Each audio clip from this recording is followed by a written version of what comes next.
নমস্কার। আসবো এই সপ্তাহের রাশিফলে। মেষ রাশির যে সকল জাতক জাতিকারা আছেন এ সপ্তাহে আপনাদের শারীরিক ভাব মধ্যম। আয়ের থেকে ব্যয় কিছু ক্ষেত্রে বৃদ্ধি পেতে পারে। সেটা হচ্ছে চিকিৎসা ক্ষেত্রে ব্যয় বৃদ্ধি হওয়ার সম্ভাবনা প্রবল। সন্তানের লেখাপড়া নিয়ে সুখকর পরিস্থিতি তৈরি হবে। তাদের বিদ্যা সংক্রান্ত কোনো গুরুত্বপূর্ণ সিদ্ধান্ত নিতে হতে পারে এই সপ্তাহে। যারা প্রণয়জনিত সম্পর্কে ভুগছিলেন তাদের কিন্তু সেই সম্পর্ক কিন্তু যে একটা খারাপ অবস্থা সেটা কিন্তু সমাধান ঘটতে পারে। দাম্পত্য সমস্যা মিটতে পারে। দীর্ঘদিন ধরে চলা কোনো পেপার ওয়ার্ক কিংবা ব্যাংকিং সমস্যা থেকে কিন্তু এ সপ্তাহে আপনারা মুক্তি পাবেন। বৃষরাশির যে সকল জাতক জাতিকারা আছেন এই সপ্তাহে কিন্তু আপনারা যারা ব্যবসা করছেন ব্যবসায় কিন্তু অতিরিক্ত পুঁজি ইনভেস্ট না করাই ভালো হবে। বিনিয়োগের ক্ষেত্রে একটু সাবধানতা অবলম্বন করা প্রয়োজন। ধীরে চলবার একটা নীতি কিন্তু এই সপ্তাহে কিন্তু নিলে আপনাদের বেশি ভালো হয়। বাড়িতে যদি কোনো অসুস্থ ব্যক্তি থাকে তাদেরকে চিকিৎসা ক্ষেত্রে তাদের অর্থ ব্যয় হতে পারে। তাদের শারীরিক বিড়ম্বনা বৃদ্ধি পেতে পারে। মিথুন রাশির যে সকল জাতক জাতিকারা আছেন তাদের যারা উচ্চশিক্ষার সাথে জড়িত শিক্ষা ক্ষেত্রে আপনাদের একটা বিশাল পরিবর্তন এ সপ্তাহে গুরুত্বপূর্ণ কিছু সিদ্ধান্ত নিতে পারেন। কর্মপ্রাপ্তি ঘটতে পারে।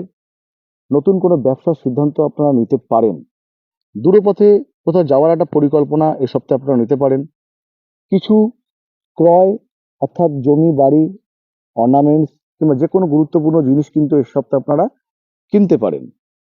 যারা কর্কট রাশির জাতক জাতিকারা আছেন এই সপ্তাহে কিন্তু আপনাদের শারীরিক অবস্থা মোটেও সুখকর হবে না। অযথা কিন্তু ঋণ বৃদ্ধি হতে পারে, খরচ বৃদ্ধি হতে পারে। কোনো খারাপ লোক কিংবা অসৎ ব্যক্তির প্ররোচনায় নিজের কিন্তু যে কোনো জিনিস কিন্তু ক্ষতির সম্মুখীন আপনারা হতে পারেন। তাই কারো কথা বিশেষভাবে প্ররোচিত হওয়া চলবে না। আপনাদের কিছু মূল্যবান জিনিস কিন্তু এ সপ্তাহে নষ্ট হতে পারে কিংবা হারিয়ে যেতে পারে। তাই সাবধানতা অবশ্যই অবলম্বন প্রয়োজন। সিংহ রাশির যে সকল জাতক জাতিকারা আছেন আপনারা যে কোনো ধরনের ট্রেডিং মূলক ব্যবসা যারা করছেন কিংবা যে কোনো ধরনের কেনা বেচা আপনারা কিন্তু একটু সাবধানতা অবলম্বন করবেন। কারণ ক্ষতির সম্ভাবনা কিন্তু এ সপ্তাহে কিন্তু আপনাদের প্রবল। বাড়িতে আত্মীয় লাভে এবং সৎ বন্ধু লাভে বাড়ির পরিবেশ সুন্দর হবে। কোনো ভালো ব্যক্তির মধ্যস্থতায় জীবনে চলা কিছু সমস্যা থেকে কিন্তু আপনারা এ সপ্তাহে কিন্তু মুক্তি পাবেন। কন্যা রাশির যে সকল জাতক জাতিকারা আছেন এ সপ্তাহে আপনাদের কিন্তু সন্তানের স্বাস্থ্য সম্পর্কে সচেতন হওয়া প্রয়োজন। ধর্মীয় কোনো স্থানে যাওয়ার একটা পরিকল্পনা আসতে পারে। আইনি জটিলতা কিছু ক্ষেত্রে বৃদ্ধি পেতে পারে এবং কোনো রকমের অযাচিত ঝামেলায় কিন্তু এ সপ্তাহে আপনারা পড়তে পারেন। তাই অন্যমনস্ক হয়ে কোনো সিদ্ধান্ত না নেওয়াই কিন্তু এ সপ্তাহে আপনাদের ভালো হবে। কেনাবেচার ক্ষেত্রে এ সপ্তাহে আপনাদের সুখকর পরিস্থিতি তৈরি হবে। যদি অতিরিক্ত কোনো রকমের বিনিয়োগ করেন তাহলে সেখান থেকে কিন্তু লাভের সম্ভাবনা কিন্তু এ সপ্তাহে থাকবে। তুলা রাশির যে সকল জাতক জাতিকারা আছেন এই সপ্তাহে কিন্তু আপনাদের শারীরিক ভাব মোটের উপর একটু কষ্টকর হতে পারে এবং কিছু ক্ষেত্রে চিকিৎসা ক্ষেত্রে অর্থ ব্যয় এবং অকারণে ব্যয় বৃদ্ধি কিন্তু আপনাদের এ সপ্তাহে কিন্তু আসতে পারে। বাড়িতে কিংবা আত্মীয় স্বজনের সাথে কোনো সদস্যদের সাথে অকারণে মতানৈক্য তৈরি হতে পারে। তাই বাক সংযমী হওয়ার কিন্তু প্রয়োজন আছে এই সপ্তাহে। যারা বৃশ্চিক রাশির জাতক জাতিকারা আছেন দূরপথে ভ্রমণের ক্ষেত্রে সমস্যা বৃদ্ধি হবে। কোনো রকমের প্রণয়জনিত সম্পর্ক যারা আছেন কিংবা দাম্পত্য সমস্যা যারা আছেন সেই সমস্যা কিন্তু কিছু ক্ষেত্রে কিন্তু জটিল হতে পারে এবং কোনো বন্ধু বান্ধবের সাথে অকারণে বচসা আত্মীয় কলহ বৃদ্ধি পেতে পারে। যারা ধনুরাশি জাতক জাতিকারা আছেন এ সপ্তাহে অর্থনৈতিক ফলাফল দুর্দান্ত থাকবে। বাড়তি বিনিয়োগের ক্ষেত্রে আপনাদের আনন্দ লাভ এবং অফিসে পদমর্যাদা মান সম্মান বৃদ্ধি হবে। বাড়তি কোনো দায়িত্ব আপনাদের কাঁধে আসবে সেখান থেকে কিন্তু অবশ্যই মুনাফা অর্জন হবে। দূরপথে যাওয়ার একটা পরিকল্পনা হতে পারে। যারা বাড়িতে যাদের অসুস্থ ব্যক্তি আছে তাদের স্বাস্থ্য সম্পর্কে বিশেষ চিন্তা করবার কোনো কারণ নেই। তাদের স্বাস্থ্যের কিন্তু উন্নতিকর পরিস্থিতি কিন্তু থাকবে। সন্তানের লেখাপড়া এবং তাদের সমস্ত ধরনের অ্যাক্টিভিটিস কিন্তু ভালো জায়গায় থাকবে। যারা মকর রাশি জাতক জাতিকারা আছেন এই সপ্তাহে কিন্তু আর্থিক ফলাফল মিশ্র। স্নায়ুবিক কোনো সমস্যায় কিংবা স্নায়ুজনিত কোনো সমস্যা ফেস করতে হতে পারে। উচ্চ রক্তচাপ জনিত সমস্যা কিন্তু এ সপ্তাহে কিন্তু আপনাদের আসতে পারে।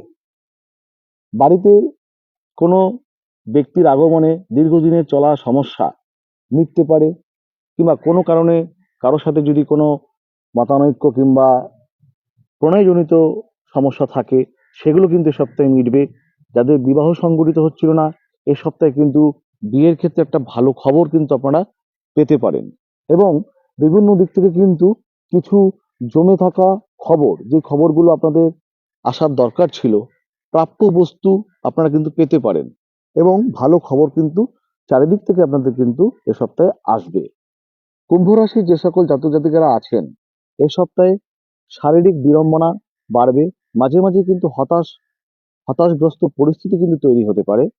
জরুরি কোনো সিদ্ধান্ত নেওয়ার আগে কিন্তু এই সপ্তাহে আপনাদের চিন্তা ভাবনা করার প্রয়োজন আছে, কারণ ভুল সিদ্ধান্ত কিন্তু আপনারা কিন্তু আগামীতে ক্ষতির সম্মুখীন হবেন। দূরপথে কোনো যাত্রা না করাই ভালো। যে কোনো ধরনের গুরুত্বপূর্ণ ক্রয় বিক্রয় লেনদেন এগুলো থেকে নিজেকে এই সপ্তাহে অন্তত বিরত রাখতে হবে। বাড়তি ঝুঁকিপূর্ণ লেনদেন করবেন না। কোনো রকমের বাড়তি ঝুঁকিপূর্ণ বিনিয়োগও আপনারা করবেন না।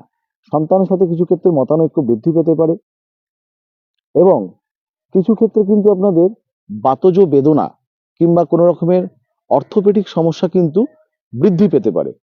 মীন রাশির যে সকল জাতক জাতিকারা আছেন এই সপ্তাহে আর্থিক ফলাফল দুর্দান্ত ভালো থাকবে। ব্যবসার একাধিক পরিকল্পনা বাস্তবায়িত হতে পারে। দীর্ঘদিনের চলা সমস্যা মুক্তি হবে। কিন্তু একটা জিনিস, যারা সম্পর্কে আছেন কিংবা বিভিন্ন ধরনের দাম্পত্য সমস্যা এগুলো ফেস করছেন সেই সমস্যা কিন্তু ভুল বোঝাপড়ার জায়গা কিন্তু বৃদ্ধি পেতে পারে। বাড়িতে গুরুস্থানীয় যে সমস্ত ব্যক্তিরা আছেন তাদের সাথে মতের অমিল ঘটতে পারে। সপ্তাহের মধ্যভাগে আপনাদের বাড়িতে কোনো ভালো ব্যক্তির আগমনে একটা সুদূর প্রসারী পরিকল্পনা কিন্তু আপনারা এ সপ্তাহে নিতে পারেন। ভালো থাকবেন। অবশ্যই জ্যোতিষমূলক কোনো রকমের প্রশ্ন থাকলে নিচে যাওয়া নম্বরে যোগাযোগ রাখতে পারেন। ভালো থাকবেন।